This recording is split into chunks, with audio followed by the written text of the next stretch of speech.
My experience at Bayside is before you start tailoring your services, to actually have a really good understanding of who your community is and what it's expecting from you. So whilst every local government generally does the same thing, our community is all very, very different. So for Bayside, we have a very diverse community. Just over 50% of our community are born overseas. So you need to factor that in when you're creating services.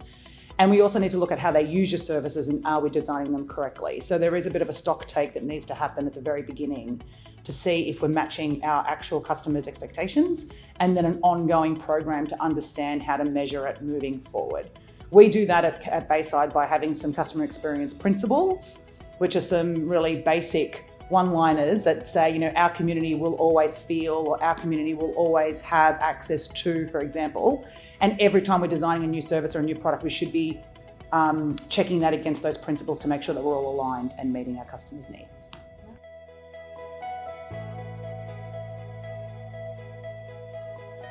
Our metrics that we use are, again, based on our own customers' experiences and our own customers' expectations. And one of the metrics is that we're starting to use now is just to do better.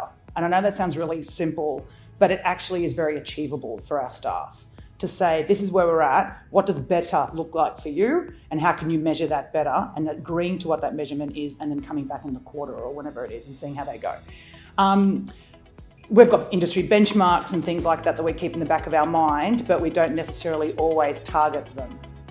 It depends on what we've agreed to at the beginning of the process and what we think better looks like for our existing service.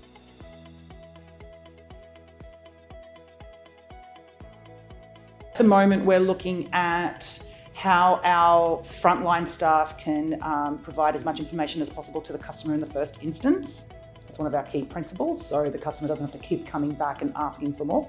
That's across our online services and our face-to-face services, and that's getting the entire business to accept that they have to hand over a bit of information, whether it's about scheduling or whether it's about some intel. It's all public information anyhow, but there's nothing more frustrating for a customer than to ring or to call and to be told, we don't have that, we'll get back to you. Why don't we have it on hand, and why aren't we producing that easily in an accessible format? So that production of information at the very first instance is really important for us at the moment. We are looking at our online services, we're looking at our top end, we're basing it on we're looking at what are our customers wanting from us, and then how can we translate that to an online production. So we've got some high level sort of services that we're looking at. And the other thing we were looking at that I think a lot of people will probably be looking at is what personal information are we hosting, and why are we collecting so much personal information from our customers, and what would happen if we got hacked.